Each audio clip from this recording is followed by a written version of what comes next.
Right. China का इतिहास पढ़ेंगे और साथ ही साथ उसमें जो मेनली हम लोग का मेन क्वेश्चन है कैंटन ट्रेड क्या है और कैंटन ट्रेड की कुछ विशेषता है, राइट। एंड व्हाई सुनो है ध्यान दो, what do you mean by Canton trade, discuss the features, discuss the silent features of Canton trade and discuss the causes behind the decline of Canton trade। ये जो Canton trade है, Canton trade क्या है, Canton trade किस तरीके से होता था, Canton trade की विशेषता क्या है और Canton trade जो है किस तरीके से डिक्लाइन हुआ, right. This is the very important question, right.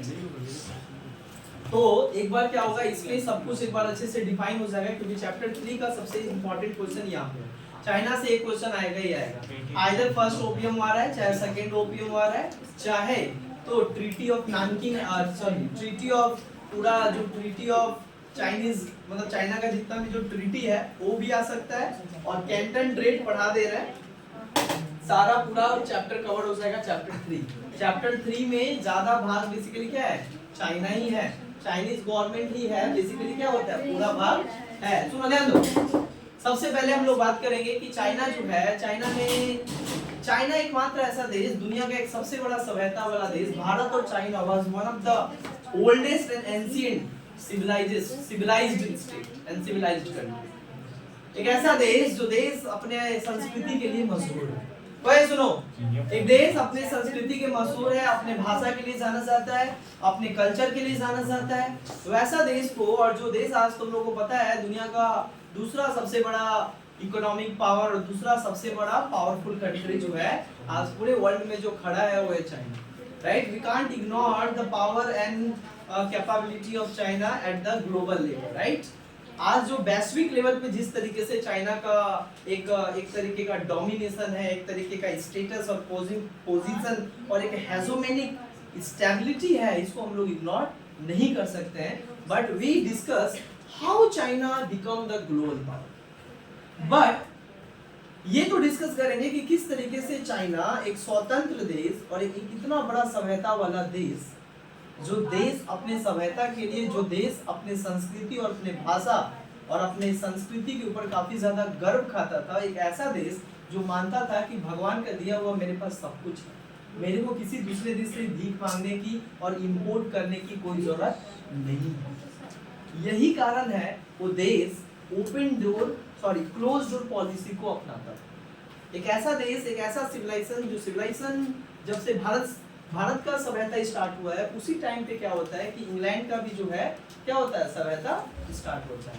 और एशिया के दो सबसे बड़े देश चाइना और भारत में रह रहे हैं और चाइना के बारे में हम लोग क्या कर रहे हैं, डिस्कस कर रहे हैं, क्योंकि भारत के बारे में ऑलरेडी हम डिस्कस कर चुके हैं, भारत का इतिहास, भारत का सब कुछ। अब बात आ रहा है कि जो चाइना है, जो आज इतना बड़ा ग्लोबल पावर है, इतना बड़ा अर्थशास्त्री वाला देश है, उसके बावजूद भी चाइना का संस्कृति अगर देखो काफी विराट है, लेकिन उसके बावजूद भी चाइना कोलोनियलिज्म और इंपीरियलिज्म का शिकार हुआ। China was the victim of colonialism and imperialism, right. दुनिया में ऐसा कोई देश नहीं है जो एक्सेप्ट ब्रिटेन, ऐसा कोई देश नहीं है जो उपनिवेशवाद और साम्राज्यवाद का शिकार नहीं हुआ। चाइना भी उसमें से एक देश है जो उपनिवेशवाद और साम्राज्यवाद मतलब एक गुलाम हुआ था, लेकिन पूरा तरीके से गुलाम। चाइना जो देश अपने आप को इतना ज्यादा महान कहता था, वो देश भी जो है एक दिन गुलाम हुआ और उसको भी क्या होता है, काफी ज्यादा नुकसान और काफी ज्यादा गुलामी सहना पड़ता है। लेकिन जिस तरीके से गुलाम बना, ये काफी इंटरेस्टिंग है। जिस तरीके से गुलाम बना चाइना, हमको तो गुलाम बनाया, चलो हम तो इनकैपेबल हैं, हाँ, हमको तो हमारे लोग ने ही लूटा, लेकिन चाइना को गुलाम बनाने में और चाइना को कॉलोनी बनने में वहां का कुछ पॉलिसी और अंग्रेज का टैक्टिक काफी ज्यादा काम आया। यस, अंग्रेज का ही कॉलोनी था, but not fully English colony, but also the European colony. China जो था बेसिकली यूरोप का एक उपनिवेश था जो ज्यादा दिन तक नहीं रहा, लेकिन फिर भी जितना दिन तक रहा चाइना का काफी ज्यादा संस्कृति और हर तरीके का क्या होता है उसका नुकसान होता है। और जब वो यहाँ से यूरोप को भगाया तभी वो क्या होता है मॉडर्न बन गया। ये तो दुनिया का देश जो अपनी संस्कृति जो एंशिएंट मतलब समझो कि 2000 वर्ष पहले से चला आ रहा था, वही संस्कृति और सभ्यता और भाषा के आधार पे ये देश अपने आप को ग्रो कर रहा है। मॉडर्निटी उसके अंदर था ही नहीं, मॉडर्निज्म तो था ही नहीं। मॉडर्निज्म तो स्टार्ट हुआ 1919 के बाद, पढ़ाए थे ना 4 मई आंदोलन कि किस तरीके से the 4th May movement lead and pave the way and the path of modernism. तो स्टार्ट करते हैं। सबसे पहले चाइना में बताया जाए तो चाइना दुनिया को अपने आप का दुनिया का सबसे बड़ा, इसमें कोई डाउट नहीं, दुनिया का सबसे बड़ा टेरिटरी वाला देश, साथ ही साथ दुनिया का एक सबसे बड़ा सभ्यता वाला देश, सबसे पुराना सभ्यता वाला देश। लेकिन चाइना अपने ट्रेड के लिए काफी ज्यादा जाना जाता था दुनिया, व्यवसाय और व्यापार के लिए पूरी दुनिया में प्रसिद्ध। चाइना के पास बहुत बहुत बंदरगाह। चाइना एकमात्र ऐसा देश है जिसका टेरिटरी यूरोप से भी लगता है, रसिया से भी लगता है, तुम्हारा ईस्ट एशिया से भी लगता है, मिडिल ईस्ट एशिया से भी लगता है एंड साउथ से भी लगता है। तो एक मात्र देश है जिसका बॉर्डर मतलब जिसका जो 13 इंटरनेशनल बॉर्डर से घिरा हुआ है। मतलब 13 देश चाइना के बॉर्डर से क्या होता है मिलता है। तो इतना बड़ा देश जो है इसका शुरुआत होता है 1514 में। 1514 में यूरोप का एक नाविक था पुर्तगाल। ये क्या करता है चाइना पे सबसे पहले कदम रखता है। उस व्यक्ति का नाम था अल्ब्रेच पहला पुर्तगाल नाविक था जिसने सबसे पहले चाइना के शहर में कदम रखा। लेकिन चाइना उस समय काफी ज्यादा काफी ज्यादा सांस्कृतिक देश होने के कारण और मोनार्की सिस्टम चलने के कारण चाइना उस समय क्या था अंडर द मोनार्की, मतलब राजतंत्र व्यवस्था वहां पे था। राजतंत्र व्यवस्था का मतलब होता है king is the actually head of the country and there is a central government under the king and that is called the kingship government. So king के अंदर में चाइना रूल कर रहा है। तो सबसे पहले 1514 में क्या होता है पुर्तुगीज नाविक जो है ये आता है कैंटन, और कैंटन जो है जब कैंटन आता है वहां पे तो कैंटन में जब वहां पे व्यापार करने के लिए आता है, क्योंकि उस समय लोग तो व्यापार करने के लिए आते थे। 16वीं शताब्दी में जब व्यापार करने के लिए आता है पुर्तुगीज तो इसको ढुकने नहीं दिया जाता। तो बोलता है हमको कुछ खरीदना है, तो बोलता है यूरोप वासियों के लिए और दुनिया के लिए न चाइना किसी से कोई सामान लेता है और न चाइना किसी को कोई सामान देता है। That is called closed door policy. बोलता अपने आप को बंद कर रखा था, इसीलिए बंद कर रखा था क्योंकि उसका कहना था कि हम लोग पवित्र सभ्यता वाला देश है, एक ऐसा सभ्यता वाला देश है जिसका एक काफी एंशिएंट सिविलाइजेशन आइडिया और आइडेंटिटी को फॉलो करता, मतलब जो उसके पूर्वज जैसे थे वैसे ही वो क्या करता था अपने समाज को भी चलाता था। वही पुराना ट्रेडिशनल सोसाइटी जो पूर्वज छोड़ के गए थे वो जैसा सभ्यता था, और इसी तरीके से वो फॉलो करके अपने साम्राज्य को चलाता था। उन लोगों का कहना था कि कोई दूसरा अगर हमारे देश में आए तो अपना संस्कृति को यहाँ पे यूज करेगा, जिसके कारण हमारा जो इतना गौरवपूर्ण संस्कृति है वो क्या हुआ कहीं ना कहीं नुकसान पहुंचेगा या कहीं ना कहीं क्या हो जाएगा नष्ट हो जाएगा। तो यही कारण है कि वो क्लोज्ड डोर पॉलिसी अपनाता है। In order to preserve their ancient culture the China adopted the closed door policy, ताकि कोई भी यूरोपियन को हम अपने देश में ढुकने ही नहीं देंगे तो संस्कृति कहां से लॉस हो। तो वो आया बोलता हमको व्यापार करना है, पुर्तगाल का बोलता व्यापार करने नहीं मिलेगा। कैंटन में गया, कैंटन में लात मार के भगा दिया अल्बेज को। अल्बेज बोलता ये भी इंसान है भाई, हाँ लेकिन मेरे को तो व्यापार करना है, क्या कर सकते हैं? तो भाई पैसा वैसा लेके आया तो बोला हम पैसा देंगे, बोलता पैसा वैसा नहीं हमको, का तुम खरीद लेगा? तुम्हारे पास इतना पैसा है तुम हमको खरीद लेगा? दुनिया का सबसे बड़ा देश, सबसे सांस्कृतिक देश, लोग बिकने वाले में से नहीं। फिर बेचारा कुछ दिन तक क्या करता है, कैंटन के बगल में अपना सीप उप लगा कर वहीं पे सोता है, बोलता है एक ना एक दिन तो ढूंढने देगा। बट फिर भी क्या होता है, एक बार और कोशिश करता है, फिर भी क्या होता है, वहां भगा देता है। सेंट्रल अथॉरिटी था ना। उसके बाद क्या होता था, कैंटन के बाद एक और बगल में बंदरगाह था जिसका नाम था मकाओ। मकाओ में जाकर क्या करता है, जबरदस्ती कैप्चर कर लेता पुर्तगाल। तो वहां पे कैप्चर कर लेता है, वहां पे अपना कोठी बना लेता है। अब मकाओ के ऊपर कैप्चर कौन कर लेता है, इस बंदरगाह के ऊपर, पोर्ट के ऊपर पोर्टुगीज। बट अंदर जाने का अधिकार नहीं दिया गया, बस पोर्ट बंदरगाह पे ही वो कैप्चर करके रखा हुआ। अब यहाँ से ही क्या होता है, शुरुआत होता है पूरे दुनिया के लोगों का चाइना में आना जाना। पहला कौन सा देश था, जब पुर्तगाल स्टार्ट किया तो पुर्तगाल के बगल में एक देश है डच। उसको सुनते सुनते पता चलेगा कि भाई पुर्तगाल कहीं गया है व्यापार करने, पैसा खूब कमा के लाता है। कहाँ से गया है, पता नहीं चाइना गया। अरे कौन है चाइना, कुम कुम कुम करता है लोग। हाँ चलो चलो चलो, कोई डच आ जाता है यहाँ है। डच भी क्या आता है 1600, यहाँ 1600 नहीं, और जो बेसिकली डच होता है 1514, उसके बाद 1617 में डच यहाँ पे आ जाता है। 1617 में डच आता है, और at the end of 18th century, sorry at the end of 19th century, हाँ उसके बाद डच आ जाता है 1617 में। और उसके बाद यहाँ पे डच के बाद क्या होता है, यहाँ पे कौन आता है, बाबा इंग्लैंड। ये तो पूरा इंपीरियलिस्ट का तो सबसे बड़ा बाबा यही तो शुरू, पहले ये शुरू नहीं किया लेकिन इसको अंत इसी ने किया।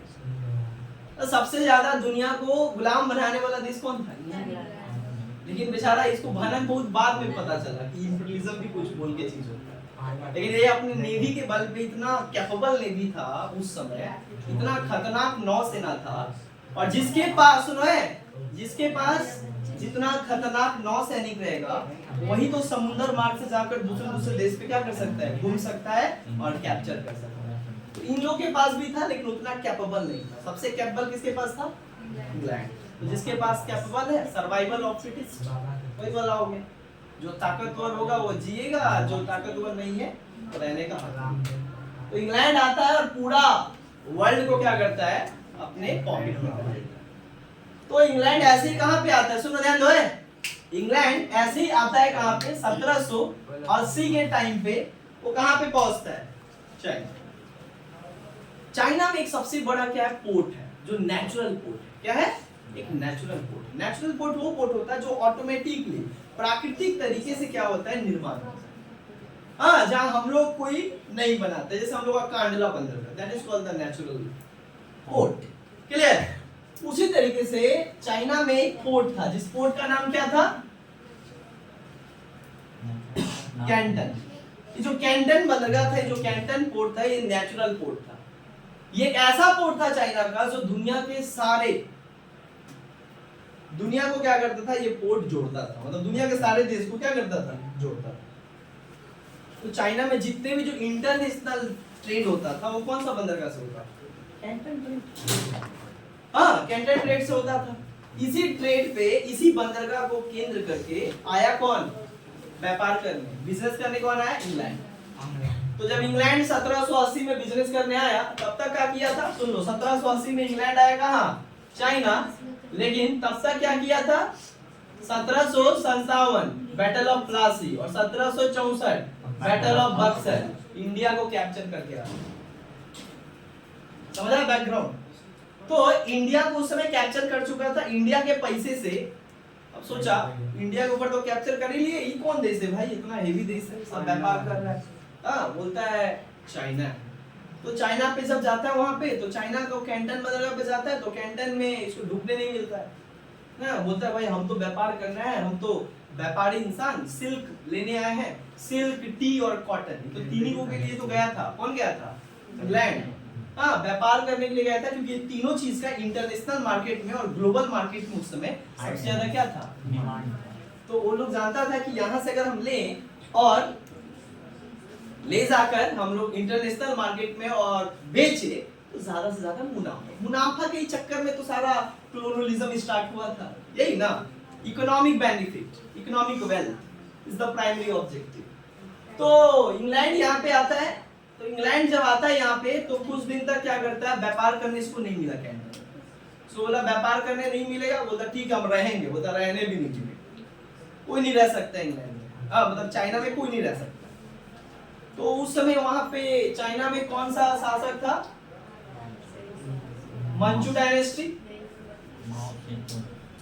मंचू डायनेस्टी उस समय क्या था, शासन था, शासन व्यवस्था था। मंचू शासन एक फैमिली था, मंचू शासन, वही बेसिकली क्या करते थे उस समय चाइना के ऑथोरिटेरियन या उस समय चाइना के लीडर थे, किंग थे, मोनार्क थे। तो वो क्या करते हैं, ये चाइना इंग्लैंड बोलता है कि हमको व्यापार करना है और हमको क्या करना है, राजा से मिलना है। बोलता है राजा से नहीं मिल सकते, क्या है, बोला राजा से इसीलिए नहीं मिल सकते हो क्योंकि हमारे धर्म में और हमारे संस्कृति में एक आम इंसान राजा से नहीं मिल सकता, सम्राट से नहीं मिल सकता। हाँ तुम तो गैर औलाद, तुमको कैसे हम बोल दें कि तुम चल जाओ वहां से मिल लो, तुमको नहीं मिलने दिया जाएगा। बोलता क्या बात करता है, हमको मिलना है, तो बोलता मिलना है ना, तो एगो सिस्टम होता है हमारा देश में, हर एक व्यक्ति को उस सिस्टम को फॉलो करके राजा से मिलना पड़ता है। बोलता है कौन सिस्टम है तुम्हारा, बोलता है वो सिस्टम एक काओ ताओ सिस्टम। बोलता ई का है काओ ताओ सिस्टम, पहले तो अंग्रेज उच्चारण ही नहीं कर पाए, what is this, this is the kowtow system.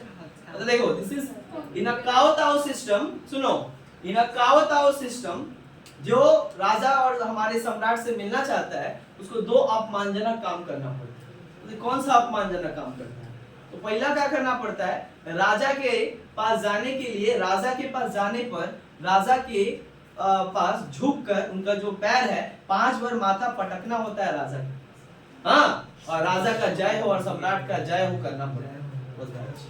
दूसरा बोलता है ढेर सारा संपत्ति लेके जाना पड़ता है राजा को गिफ्ट के तौर। तो इंग्लैंड बोला संपत्ति देने के लिए तैयार है लेकिन झुकने के लिए तैयार नहीं है। हम लोग तो व्हाइट चमड़ी, तो हम लोग तो सबसे सुपीरियर इंसान, हम कैसे किसी के नीचे और किसी का पैर पे हम झुक पाए, ये सब होगा नहीं। हम लोग क्वीन वाला देश, गोल्डन कंट्री, कितना पैसा ये बोलो, पैसा से तुम घोड़ा ना खरीद सकते, संस्कृति है, मानना पड़ेगा, फॉलो करना पड़ेगा। तो बोलता है नहीं करना होगा, बोलता ठीक है नहीं करना होगा तो आगे बढ़ो, हम थोड़ी बोल रहे तुमको आओ मेरे देश में।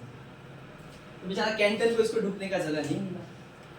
तब ये देख रहा था, कुछ दिन के बाद क्या होता है, बोलता ठीक है हमको खाली व्यापार करना है, तो बोलता है एक शर्त पे व्यापार मिलेगा। बोलता क्या है, तो एगो बोलता है एगो काओ ताओ तो हो गया ना, काओ ताओ सिस्टम समझ में आया, तो ही बोलता है हमको व्यापार करना है। कैंटन बंदरगाह से व्यापार करना, हमारा सिल्क चाहिए, टी चाहिए और कॉटन चाहिए, ये तीनों चीज मेरे को दे दो जो चाइना में सबसे ज्यादा होता है। चाइना, इंग्लैंड को पता था कि सबसे ज्यादा कहाँ होता है, चाइना। और चाइना सही में एग्रीकल्चरल कंट्री भाई, बहुत डेवलप्ड कंट्री उस समय भी था। तो चाइना से बोलता है हमको व्यापार करना है, हमको जाने दो। बोलता जा तो सकते ही नहीं हो क्योंकि क्लोज्ड डोर पॉलिसी है। एक काम कर सकते हो, बोलो। बोलता है क्या, उस समय सरकार एक वो मीडिएटर बनाया, जितने भी फॉरेन इन्वेस्टर और फॉरेन ट्रेडर्स थे वो लोग चाइना में अंदर जाकर चाइना की मार्केट से या किसी उसके व्यक्ति से और दुकान से सामान नहीं खरीद सकते थे, लेकिन अगर सामान खरीदना है तो ज्यादा से ज्यादा टैरिफ देकर, टैरिफ मतलब टैक्स, ज्यादा से ज्यादा टैक्स देकर तुम क्या कर सकते हो, एक व्यक्ति को दोगे, वहां पे जो ट्रेड मतलब जो बेसिकली बंदरगाह के पास रहता है वो एक नेटवर्क बनाया गया, मतलब एक ऑर्गेनाइजेशन बनाया गया, एक इंस्टीट्यूशन बनाया गया। उस इंस्टीट्यूशन का नाम क्या दिया गया, कोहांग। क्या नाम पड़ा, कोहांग। इसको कहा जाता है कोहांग इज अ ट्रेडिंग, सुनो, Cohong is a Chinese merchant community who act as a mediator between the foreign traders and its own traders।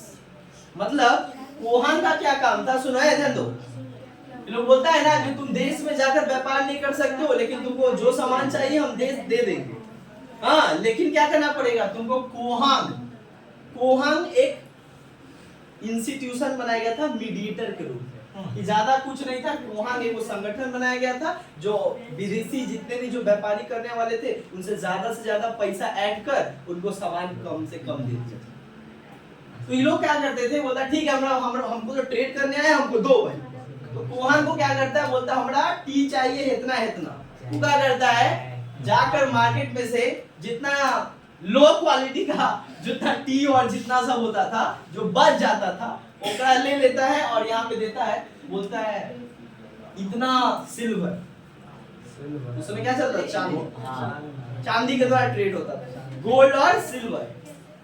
उस समय तो करेंसी उस समय नहीं था, उस समय सिल्वर सोना चांदी लोग समझते थे। समझ आया?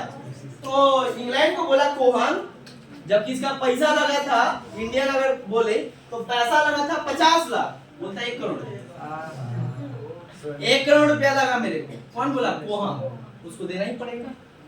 इसमें 1 करोड़ सिल्वर लेके वो क्या करता है, चल जाता है। कुछ दिन के बाद इंग्लैंड देखता है ऐसे तो हम घाटा में जा रहे हैं, जितना हमारा कमा ना रहे होता तो हमसे जो टैक्स वसूल कर लेगा। ऐसे करना बिजनेस घाटा में, ऐसा बिजनेस करने से अच्छा ना करो।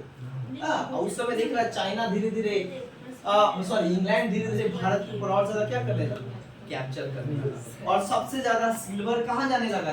इंग्लैंड का, चाइना। चाइना धीरे धीरे कोहान और ज्यादा क्या होने लगा, अमीर होने लगा, ज्यादा से ज्यादा पैसा वसूल करके विदेशी व्यापारियों से, क्योंकि अंदर जाने का अधिकार नहीं है और जिसको जरूरत है तुम इन्हीं को ज्यादा ज्यादा पैसा देकर तुम सामान कर दो, अंदर नहीं जा सकते। तो बोलता भाई बेटा चल भी ना, इतना दिन तक कब तक हम इसको पैसा देते रहे। एक और बात है कि मोनोलिथिक ट्रेड, मोनोलिथिक ट्रेड का मतलब होता है खाली हम तुमको पैसा दे रहे हो, तुम हमको सामान दे रहे हो। इंग्लैंड बोलता है भाई ऐसा नहीं होगा, तुमको भी कुछ लेना पड़ेगा। खाली हम तुमको पैसा दे और तुम उसके बदले में सामान दे रहे हो तो मेरा तो सब पैसा चल जा रहा है ना। ऐसे नहीं होगा, बार्टर सिस्टम करना होगा, कुछ हम देंगे तो कुछ हम लेंगे, तुमको कुछ लेना पड़ेगा। बोलता है हमरा लेने लायक तुम जैसा देश से लेने के लिए हमको कोई जरूरत नहीं है, हम लोग स्वर शक्तिमान है, प्राकृतिक तरीके से हम लोग मतलब संपूर्ण है, हमारे पास सब कुछ है, लेने के लिए हमको कुछ नहीं लेंगे। केवल एक्सपोर्ट करता था चाइना, इंपोर्ट नहीं करता। मतलब बाहर के सामान को अपने देश में नहीं मंगाता था, केवल क्या करता था, अपने देश के सामान को बाहर में। तो जो देश जितना ज्यादा एक्सपोर्ट करेगा उसके इनकम क्या होगा, बढ़ेगा। देश का पैसा क्या होगा, बाहर का पैसा देश में आएगा और देश का पैसा बाहर जाएगा। सिंपल सा बात है, यही सिस्टम यहाँ पे लगाया था। तो इंग्लैंड का लॉस हो रहा था। इक्वल अगर देन लेन चलेगा तब ना ठीक रहेगा। कब तक हम तुमको खाली पैसा देंगे, तुम हमको सामान देते रहोगे। जब ऐसा होगा हमको सामान दे रहे उसके बदले में तुम मेरे को सामान दे रहे हो, तब क्या होगा, दोनों का प्रॉफिट होगा। अंडरस्टैंड? तो इंग्लैंड को है बहुत ज्यादा लॉस में चल रहा था। तो ये लोग बोला ऐसे नहीं होगा भाई, तुमको करना पड़ेगा। वो लोग बोलता है ये जो सामान वाला है ना अब नहीं लेना है, चलो ढेर कानून कर रहे, तुमने तो सामान दिए और ऊपर से क्या बोलता है, तुमको हम पैसा नहीं देंगे, तुमको भी हमको सामान लेंगे और तुमको लेना पड़ेगा। वो तो हमको नहीं लेना, हमको कुछ जरूरत ही नहीं है लेने की, व्यापार मत करो। इंग्लैंड बोलता है इतना पैसा दे दिए सिल्वर, ओकरा बाद तुम बेटा बोलता है व्यापार ना करो। हाँ, ओकरा बाद इंग्लैंड बोलता है कुछ तो करना पड़ेगा, ये तो मेरा सारा का सारा धन इंग्लैंड मतलब चाइना में चला जा रहा, चाइना अमीर होते जा रहा है। हम तो इंपीरियलिस्ट कंट्री, प्रॉफिट के अलावा कुछ सोचते नहीं है, लेकिन यहाँ पे तो खाली हम पैसा डुबा रहे हैं। पैसा डुबाने से कुछ ना हो, कुछ करना पड़ेगा। उसको बोलता है कुछ ले लो भाई, बोलता है नहीं हमको नहीं चाहिए, हम सौर शक्तिमान देश देंगे। ठीक है, चाहिए ना हम देखते हैं, हम क्रिएट करते हैं ताकि ऐसा सिचुएशन क्रिएट करेंगे कि तुमको चाहिए। इंग्लैंड मतलब कमीना का बाप। अरे भाई इतना हेवी बुद्धि लगाया है भारत को, चाहे दुनिया का इतना 90 को देश को कैप्चर कर लेना अकेला बात थोड़ी। तो जमीन का 1 फुट कैप्चर करो ना, 1 फुट जमीन दखल करो, समझ में आ जाएगा। ये बेटा पूरा दुनिया को कैप्चर कर लिया। तो सोचो पावर और बुद्धि है तब ना। अब क्या होता है, कोहान जो है एकरा से बड़ा परेशान था क्योंकि इसका इंग्लैंड का सबसे ज्यादा पैसा कौन मारा था, कोहान लगता था 500 रुपया, बोलता था 4000। आधा प्रॉफिट को हम, हाँ, उसके बाद सामान उल्टा लेता नहीं था। अब क्या किया, सुना, ध्यान दो, ये देखा कि चाइना में वो कल्चर था, सब बीड़ी फूकता, सब बीड़ी, सब क्या करता था, बीड़ी उड़ी गांजा वाजा फूकता, बीड़ी फूकता।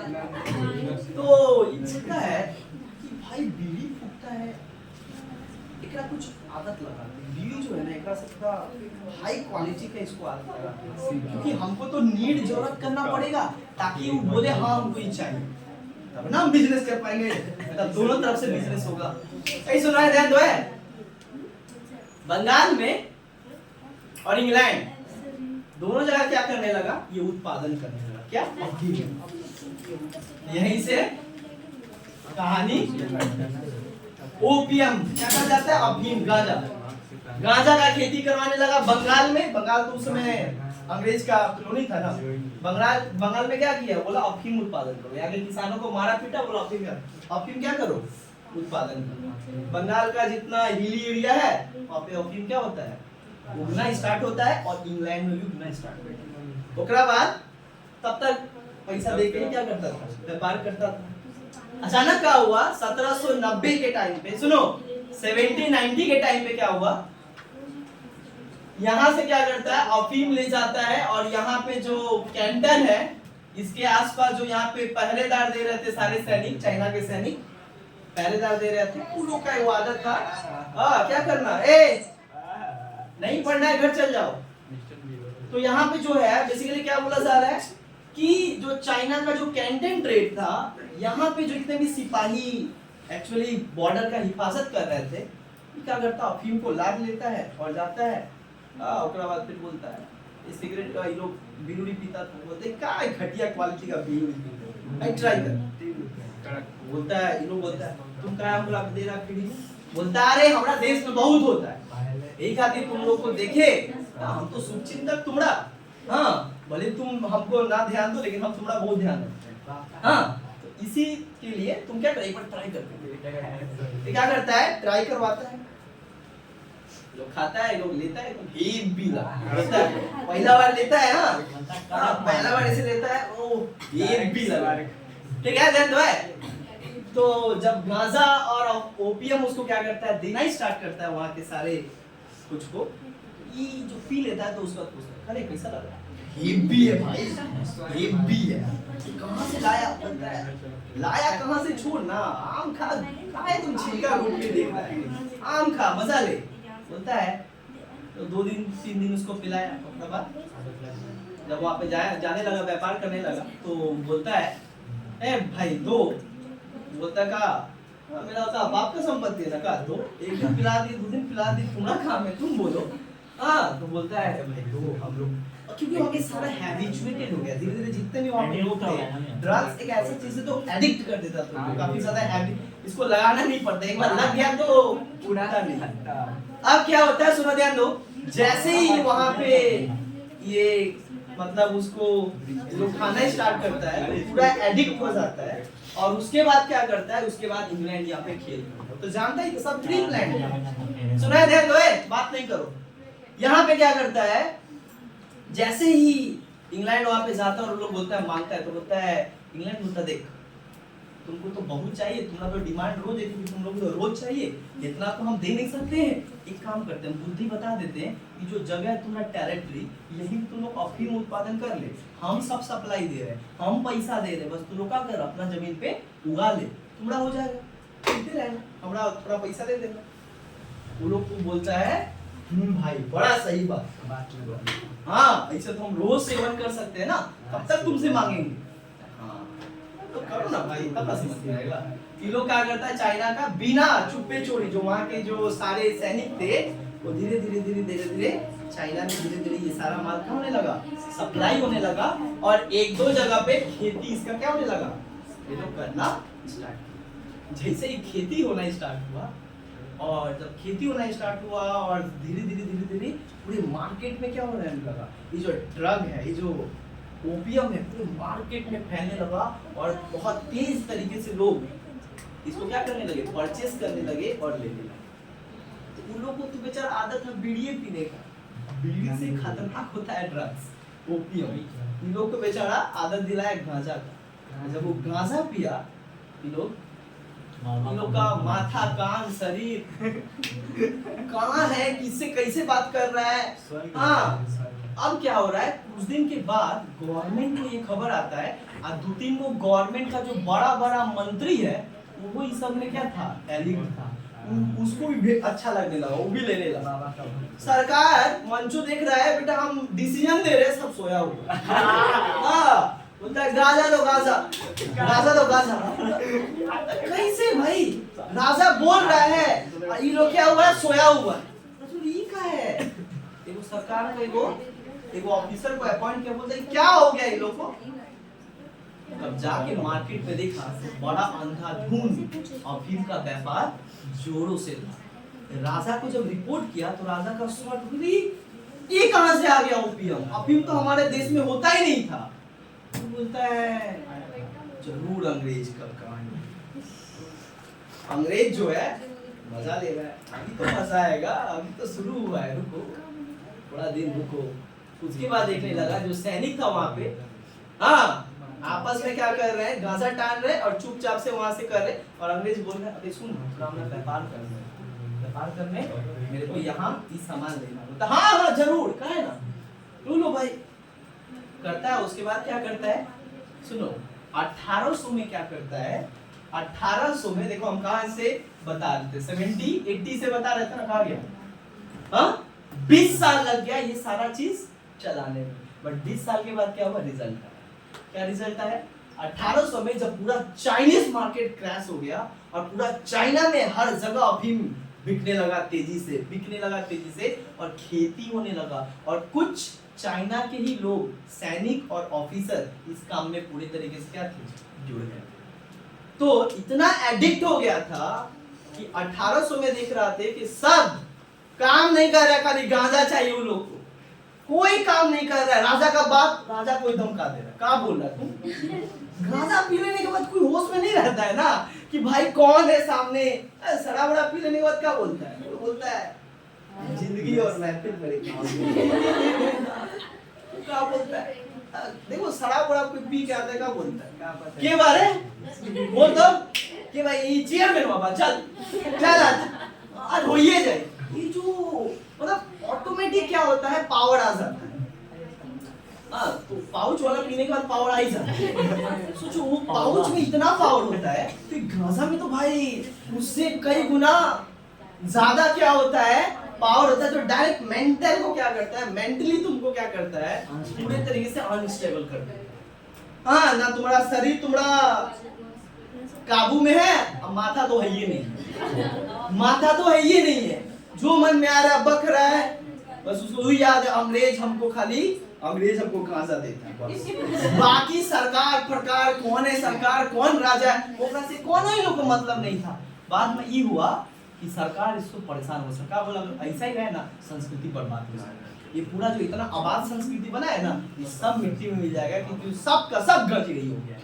बोलता है अभी रोकना बहुत जरूरी है, नहीं तो एक बहुत बड़ा समस्या हो जाएगा चीन के समाज के लिए। 1800 में क्या करता है, चाइना में पूरा चाइना में मंचू सरकार क्या करता है, बैन कर देता है पूरा ओपियम, इंपोर्ट एक्सपोर्ट व्यापारी सब चीज बैन कर देता है ओपियम को। तो 1800 में क्या होता है, चाइना में ओपियम बंद। तो चाइना में ओपियम बंद हो जाता है, तो इंग्लैंड को बोलता है उसका सैनिक, ओपियम तो बंद हो गया, मतलब बंद हो गया तो मतलब ओपियम बंद हो गया, मतलब पैसा दे, हम उतना इन्वेस्ट किए हैं, तुम ही लोग से हम लेंगे पैसा। इंग्लैंड गवर्नमेंट के ऊपर प्रेशर आने लगा।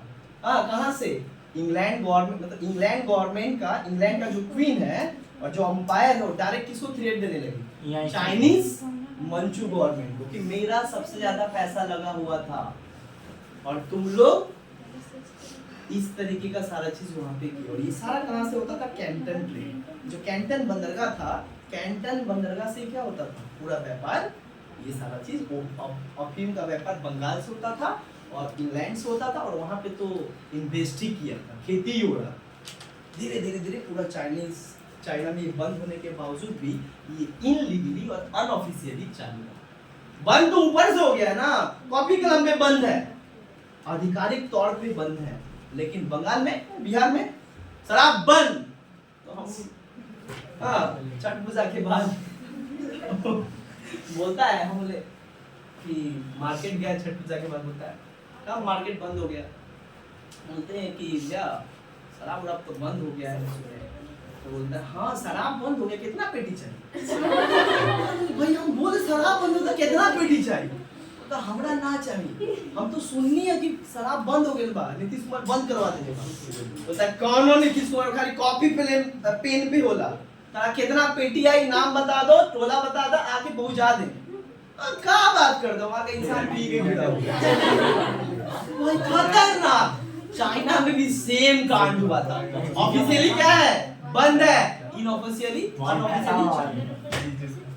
ये इतना बड़ा समस्या पैदा हो गया। सुना है, ध्यान दो, अब चाइना क्या है, सुनो, इंग्लैंड अब धीरे धीरे उसको जकड़ने लगा। अपना जो साजिश रचा था वो साजिश धीरे धीरे सक्सेसफुल हो गया।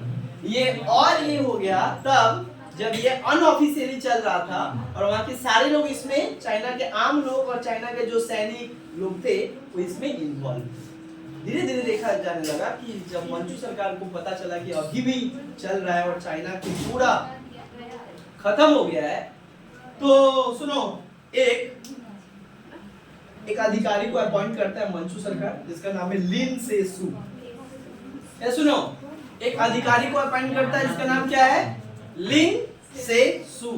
ये जो लिन से सू को बोलता है, बहुत ट्रस्टिंग, मतलब एकदम ट्रस्टेड जो सिविल सर्वेंट होता है। सुनो है, चाइना की जो सरकार है एक बहुत ट्रस्ट से एक अधिकारी को अपॉइंट करता है और बोलता है जाकर जहां भी है उसको शट डाउन, तुम्हारा रिस्पांसिबिलिटी होता है, अभी चाइना में नहीं होना चाहिए। वो क्या करता है, जाता है और देखता है जहां जहां से एक्सपोर्ट हो रहा, जहां जहां से ये आ रहा था, वो क्या किया, सबको कैंटन ट्रेड के पास ही क्या हुआ था, बहुत बड़ा एक फैक्ट्री था, जो फैक्ट्री किसका था, इंग्लैंड का था, और वहीं से सारा ये बन के तैयार हो, मतलब बनकर तैयार हो रहा था, एग्रीकल्चर वगैरह वहीं पे सब होता था। इसको सब क्या किया, काट कर वहां पे ट्रक में भर के, लिन से इसको क्या किया, अंग्रेज का था, और क्या किया, पूरा पेटी का पेटी और ट्रक का ट्रक आग लगा। जब ये आग लगाया, ये इंसिडेंट इतना खतरनाक हुआ कि इसमें अमेरिका, इंग्लैंड का सबसे ज्यादा इन्वेस्टमेंट था, और सबसे ज्यादा किसका लॉस हुआ, इंग्लैंड का। जब इंग्लैंड का लॉस हुआ तो इंग्लैंड बोलता है वहां के लोग को, तुम भरपाई करेगा, बोलता हम नहीं जानते हैं, हम भरपाई नहीं करेंगे। हाँ, तो बोलता है तुम लोग गद्दारी कर दिया, तुम्हारे लिए हम तुमको गांजा पिलाया, तुम मेरे को भी गद्दारी कर दे रहा है। बोलता हम नहीं जानते, मेरा सरकार कर दिया, कुछ करेंगे तो डायरेक्ट बोला मौत की सजा देंगे, हमरा अब नहीं पीना है। बोलता है नहीं पीना है, अभी अभी अभी बोल रहे हो ना, एक दिन कल देखोगे फिर आओगे। हाँ, तो फिर इंग्लैंड को घाटा लगता है, और इंग्लैंड इसी के कारण क्या होता है कि जब इतना गंदा घाटा होता है, इंग्लैंड का घाटा होते हैं उसके बावजूद 1839 में और 1836 में एक और कांड होता है। देखो 1836 में एक और कांड होता है, सामने ही सामने देखो 2-3 इंसिडेंट होता है जो एक बहुत बड़ा कारण बन जाता है, अचानक युद्ध हो जाता है। ये क्या हो जाता है, एक तो तुमको समझाए, दूसरा लिन से सू का हुआ, तीसरा क्या हुआ, तीसरा हुआ कि जितना भी चाइना के जो शिप था उसमें भी भर के क्या होता था, एक बंदरगाह से दूसरे बंदरगाह में अफीम को पहुंचाया जाता था। ये इंग्लैंड सब सप्लाई कर रहा है। लिन से सू के अधिकारी लोग क्या करता है, जो वहाँ के चाइनीज अधिकारी है, वो सारा शिप जो आने जा रहा था, आ जा रहा था बंदरगाह पे, सबको रोक कर क्या करता है, उसको अरेस्ट कर लेता है, और वहाँ के जो अंग्रेज अधिकारी जो था वहाँ पे, राइट, उसको क्या करता है, बिना कुछ किए उसको क्या करता है, शिप को जला देता है, और उसको वहाँ पे क्या करता है, मार देता है, हत्या कर देता है। चाइना के जो अधिकारी है वो इंग्लैंड के एक अधिकारी को हत्या कर देते शिप सहित, और शिप को कैप्चर कर लेते। एक और समस्या बढ़ जाता है। तीसरा समस्या ये होता है कि वहां पे अंग्रेज जो थे, जो कैंटन बंदरगाह में, उनको व्यापार करने का अधिकार नहीं था। कोहान व्यवस्था से काफी परेशान थे। इतना ज्यादा पैसा सिल्वर देकर उसके बदले में चाय लिया जा रहा है, बहुत घाटा हो रहा था। ये सारा टेंशन हो ही रहा था कि इतना बड़ा और लॉस हो गया। इंग्लैंड समझ में आ गया, इंग्लैंड का पूरा स्थिति बिगड़ गया। वहां का वो इंग्लैंड क्या करता है, यहाँ का जो एक गवर्नर बनाकर भेजा गया था जो चाइना का देखरेख करने के लिए, चाइना में ट्रेड करने के लिए, उसको क्या किया, मार दिया। चाइना के जो अधिकारी है इसको मार दिया, यही सबसे मेन है। इसके बाद क्या होता है, इंग्लिश गवर्नमेंट क्या करता है, और जो किंग एंड क्वीन है वहां का, क्राउन क्या करती है, डायरेक्ट डिसीजन दी कि हमला करो। और इसी के ऊपर लॉस में क्या होता है कि 1839 में डायरेक्ट अमेरिका क्या करता है, इंग्लैंड क्या करता है, हमला कर देता है चाइना पे। इसी को कहा जाता है 1839 से लेकर 1842 तक चलता है ये खतरनाक युद्ध, इसको कहते हैं फर्स्ट ओपियम वॉर, जो 1839 से लेकर 1842 तक। इसमें इतना खतरनाक ये होता है, सारा नेवी लेकर क्या होता है, इंग्लैंड आ जाता है और घेर लेता है, और कैंटन को घेर लेता है और कुछ कुछ एरिया को घेर लेता है। और भीषण क्या होता है दोनों के बीच, मतलब चाइनीज आर्मी और इंग्लैंड आर्मी और इंग्लैंड नेवी का क्या होता है, आपस में कॉन्फ्लिक्ट होता है, बैटल होता है। और इसी बैटल और वॉर को क्या कहा जाता है, फर्स्ट ओपियम वॉर, क्योंकि ये मेनली किसके कारण हुआ था, अफीम को लेकर ही तो ये सारा कारण उठा था। अफीम को जला दिया, अफीम को बैन कर दिया, उसको लेके मार दिया, हाई टैक्सेस इंपोज कर दिया, व्यापार करने नहीं दे रहा था, क्योंकि उन लोगों का कहना था कि इलीगल है, फिर भी क्यों सप्लाई कर, कानून के खिलाफ है चाइना के रूल्स रेगुलेशन के खिलाफ है, तुम कैसे व्यापार कर सकते हो।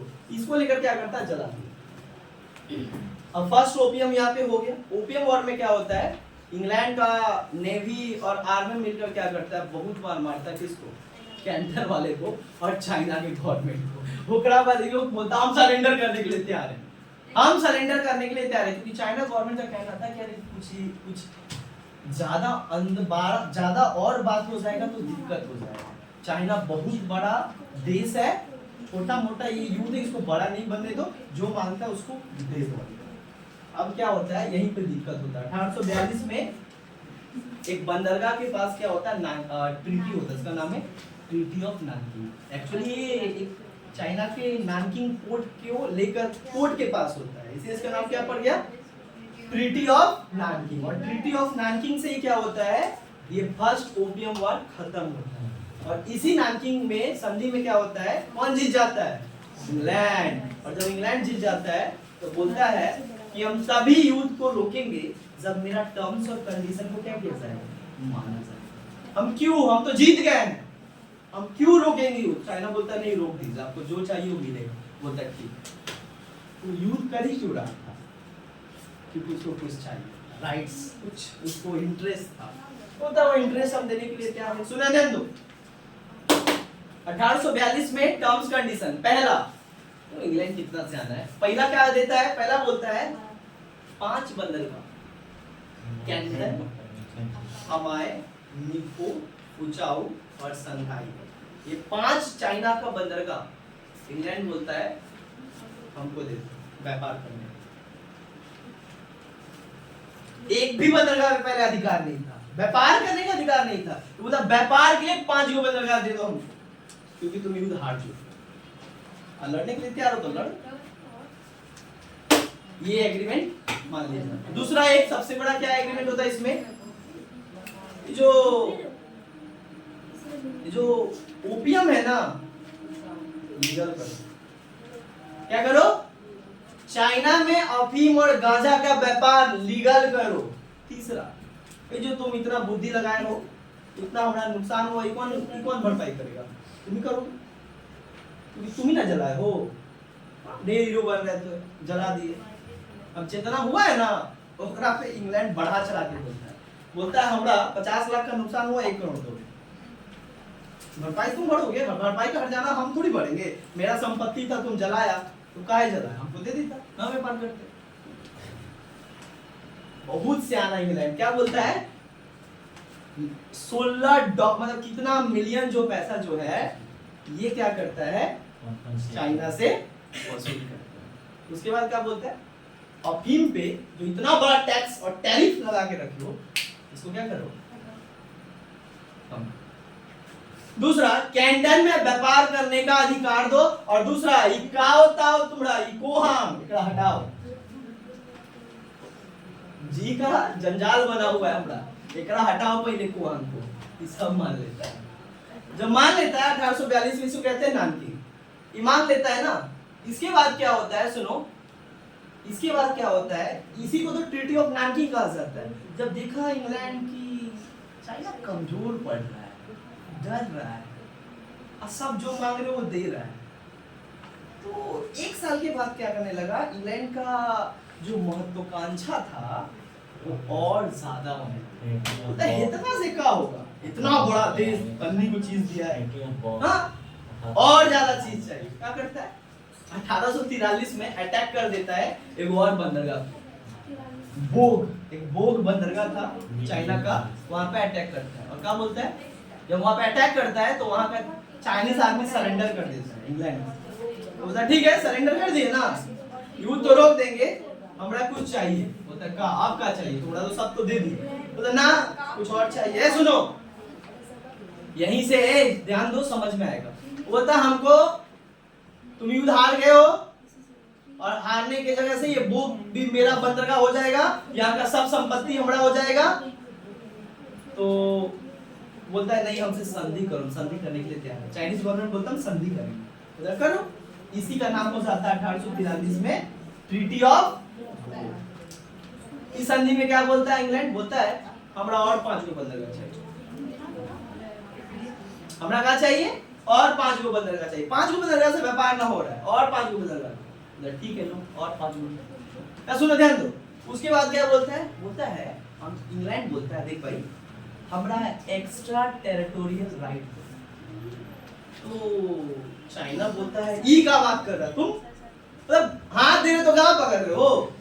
एक्स्ट्रा टेरिटोरियल राइट मतलब, एक्स्ट्रा टेरिटोरियल राइट का मतलब होता है हम लोग का जितना भी देश के जो लोग हैं, हम लोग के जितना भी जो अधिकारी और व्यापारी जो व्यापार कर रहे चाइना में, कुछ भी अगर वो किए ना तो चाइनीज गवर्नमेंट उसको पनिश नहीं करेगा। वो कुछ भी करे यहाँ पे चाइना में, चाइनीज गवर्नमेंट पनिश नहीं करेगा, उसका देखरेख करेगा इंग्लिश जुडिशरी, मतलब इंग्लैंड का जज डिसाइड करेगा जो चाइना में रह रहे लोग अगर कोई कांड करेंगे। मतलब यहाँ पे अगर वो किसी को मार दिए चाइना वाला इंसान को, तो चाइना का गवर्नमेंट उसको सजा नहीं देगा, उसको सजा कौन देगा, इंग्लैंड का। That is called extra territorial. तो ट्रीटी ऑफ बोग में दोनों मांग लेता है, बोलता ठीक है जाओ दे दिया एक्स्ट्रा टेरिटोरियल राइट। तब तक क्या होता है, भनक लग जाता है अमेरिका को, अमेरिका आजाद हो जाता है उस समय। ये देखो ना लगे लगे हिसाब है 1776 अमेरिका क्या होता है आजाद। अमेरिका बोलता है बेटा हम भी तो, हमको भी तो पैसा ज्यादा चाहिए ना, कहां से ही पैसा ले रहा है, यूके बोलता है चाइना से। चाइना में तो ऐ सुनो है, चाइना में जो है सेल लगा हुआ है, चाइना में सेल लगा हुआ है, हेवी चीज मिल रहा है। चल यो कहा जाता है 1844 में कौन आता है, अमेरिका।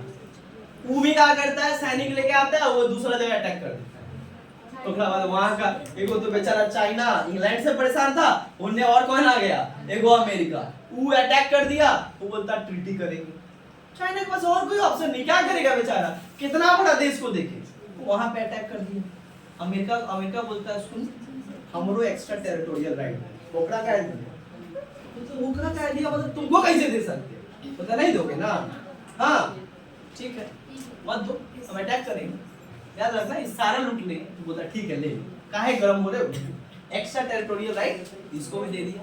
इसको अमेरिका बोलता हमरो 5 गो बंदरगाह चाहिए, बोलता ले लो भाई सब तो डूब गया, तुम भी ले लो, उसको भी दे दिया। 1844 में इस ट्रीटी को कहा जाता है ट्रीटी ऑफ वाहिया। एकरा बाद अमेरिका के बाद अमेरिका का एक और दोस्त वो इंपीरियलिस्ट, ओकरो हवा लग गया कि अमेरिका कैसे आजाद हो गया, इतना पैसा कहां से आ रहा अमेरिका के पास। ये बोला China is the centre of the world, समझ आया, China is the watermelon for every country, हां सब में बटेगा। सुना ध्यान दो है। 1844 में फ्रांस आया, फ्रांस भी साउथ चाइना पर अटैक कर दिया। ओकरा बाद बोलता है समझौता हुआ, तो चाइना फ्रांस बोलता हम लोग 5 को बनने का चाहिए। हाँ चाइना का उतना चाइना ट्रेडिशनल कंट्री था but not fully strong like in a military. सुनो ध्यान दो, अटैक किया 1844 में, वॉर संधि हुआ, ट्रीटी ऑफ हापुआ, ट्रीटी ऑफ वही हापुआ या हापुआ, ट्रीटी ऑफ हापुआ 1844। इससे किसका संधि हुआ? फ्रांस। क्लियर? 1844 में फ्रांस। इस तरीके से क्या होने लगा, पूरा चाइना में युद्ध होने लगा और चाइना का जो सरकार है धीरे धीरे धीरे कमजोर होने लगा। इसी बीच 1844 से लेके 1856 के बीच बहुत तरीके का कांड हुआ। अब बता रहे क्या कांड। पहला कांड हुआ कि चाइना में अफीम लीगल हो गया, बहुत तेजी से अफीम क्या होने लगा, व्यापार होने लगा, बंदरगाह मिल गया, बंदरगाह में व्यापार होने लगा। अचानक क्या होता है धीरे धीरे कि कुछ ईसाई मिशनरी भी जो है यहाँ पे क्या होने लगे, धर्म प्रचार प्रसार करने के लिए आए, क्योंकि उन लोगों को राइट दे दिया गया था ट्रीटी ऑफ नानकिंग के बाद कि यहाँ पे रह सकते हैं लेकिन कुछ दिन के लिए। फैमिली रखने का अधिकार नहीं था, कुछ लोग रह सकते बट कुछ दिन के लिए, हमेशा के लिए नहीं। ये राइट दिया गया था नानकिंग संधि में।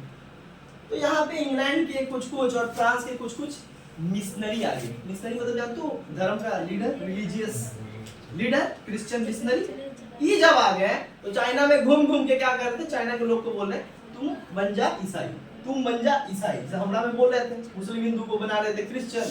हाँ, उसी तरीके से वहां पे जाके लोगों का कल्चरल डोमिनेशन करना सबसे बड़ी बात था ना।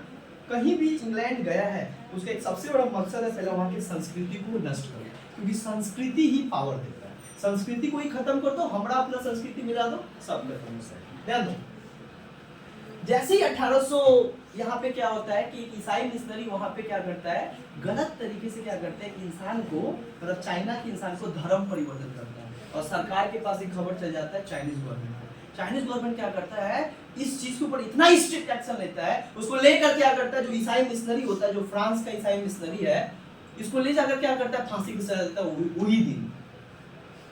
तो फ्रांस और इंग्लैंड सब तो एक ही धर्म के इंसान है ना, एक ही क्रिश्चियन को मानता है ना। इंग्लैंड बोलते ये क्या किया बे, हम बोले थे ना एक्स्ट्रा टेरिटोरियल राइट, बात तो हुआ था ना एक्स्ट्रा टेरिटोरियल राइट, तुम कैसे सजा दे दिया? हाँ, इसको लेकर क्या होता है, इंग्लैंड मतलब चाइना और अंग्रेज में क्या होता है, कॉन्फ्लिक्ट तैयार हो जाता है। और यही कॉन्फ्लिक्ट 1856 में सारा के सारा जितना भी यूरोपियन था, सबका धर्म क्रिश्चियन, इसी चीज को लेकर वाद विवाद हो गया, इसी चीज को लेकर। और दूसरा एक प्रॉब्लम क्या हो रहा था, इन लोगों को रहने का अधिकार नहीं दिया था। कैंटन में लोग रहता था, कोई फैमिली लेके आ जाता तो भगा देता था चाइना वाला, थोड़ा एक जन को रहने बोले ना यहाँ पे। अब वो एक जन का मतलब क्या, सीजन ट्रेड होता था। इसका मतलब होता है चाइना में जो कैंटन बंदरगाह से जो ट्रेड होता था, 6 महीना ट्रेड होता था, 6 महीना ट्रेड नहीं होता था। तो 6 महीना के बाद जितना दिन ट्रेड होता था, सारा ट्रेडर्स को बोला जाता था यहाँ पे रहो, चाइना के अंदर जाने का अधिकार नहीं होगा, चाइना में रहने का, मतलब कैंटन में रहने का अधिकार है। और 6 महीना जब खत्म हो जाता था, विंटर आ जाता था, और जब ये जम जाता था, बंद हो जाता था, जब व्यापार नहीं होता था कैंटन से, तो इन लोगों को बोलता था भगा देता, भाग यहाँ से, हो गया व्यापार बंद। फिर जब कल आना, जब व्यापार हो गया, तो यहाँ पे ये लोग बेचारा जो है, ये भी एक समस्या। कैंटन में चीन के अंदर जाने का अधिकार नहीं था, फैमिली रखने का अधिकार नहीं था, टैक्स भी ज्यादा कर दिया था, बढ़ा दिया था। और एक बड़ा कांड क्या हुआ, क्रिश्चियन मिशनरी की हत्या, एक्स्ट्रा टेरिटोरियल राइट होते हुए भी। ये सारा चीज क्या होता है, 1856 में बन जाता है, क्या बन जाता है, सेकेंड ओपियम वॉर, दूसरा अफीम युद्ध हो जाता है। और इसमें सारा फ्रांस, अमेरिका, इंग्लैंड, सारा यूरोपियन कंट्री मिलके चाइना के ऊपर अटैक। चाइना का जो राजा है सरेंडर, भाग, वो चाइना का राजा अपना घर छोड़ के भाग जाता है, बोलता है जान बचे तो लाखों पाए, बाद मौका मिलता है, बोलता है इधर हार गया बता, तो बोलता है क्या चाहिए, अब तो लुटे लिए हो तुम लोग, कितना अच्छा पहले थे तुम लोग, नहीं आया था तो तुम्हारा टेंशन हो गया है, जनता हमारा खुद गाली दे रहा है और तुम लोग हो क्या अत्याचार किए जा रहे हो, बोलता वो सब बकवास करके फायदा नहीं है, सुनो काम पे काहे मारा, माना ना थोड़ा वो संधि हुआ 1856 में ये समय वो और देश आ गया वो कम नहीं।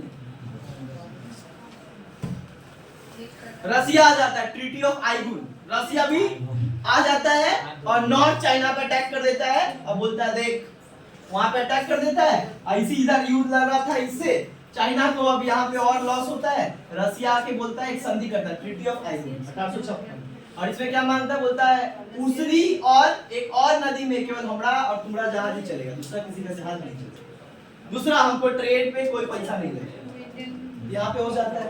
1856 में जब ये हार जाता है तो क्या करता है, संधि करता है। संधि क्या करता है, सुनो है, इसको संधि करते हैं टिनटिसिन, क्या कहा जाता है, ट्रीटी ऑफ टिनटिसिन। ये जो ट्रीटी ऑफ टिनटिसिन कब होता है, 1858 में, 1858 में ट्रीटी ऑफ टिनटिसिन होता है। इसमें क्या बोलता है, सबको सुनो, इसमें क्या राइट मांगता है, बोलता है कि जो हम लोग का फैमिली हम लोग रहेंगे का अकेले रहेंगे थोड़ी, हमारा फैमिली का तुम्हारे कैंटन में चाइना में ढुकने का अधिकार नहीं, कहीं नहीं अधिकार, सब जगह ढुक सकता, बोलो अधिकार। तो बोलता है कोई भी विदेशी कहीं भी घूम सकता, कुछ भी खरीद सकता, इंक्लूडिंग क्रिश्चियन मिशनरी। पहला राइट मिल गया, सब जगह पूरा चाइना में घुसने का अलाउ। दूसरा बोलता है 11 को बंदरगाह हमारा ले व्यापार करें, सब व्यापारी मिलके, यूरोपियन व्यापारी मिलके बोलते हैं 11 को बंदरगाह चाहिए। तीसरा क्या बोलता है, ये लोग टैक्स एकदम कम कर दे, ये होता है। फिर वो संधि होता है 1860, इस तरीके से संधि पे संधि। फिर आगे जाके 1894 में जापान आके अटैक कर देता है, तो 1895 में जापान भी क्या करता है, वो संधि करता है, ट्रीटी ऑफ सिमोनोसेकी। हाँ, जापान अटैक करता है चाइना पे, चाइना को हरा देता है। इस तरीके से देखा गया, लगातार ट्रीटी का दौर चला। और आगे में एक हिस्टोरियन कहते हैं डिवीजन ऑफ वाटरमेलन, इसको द चाइनीज मेलन बोलते हैं। ये तो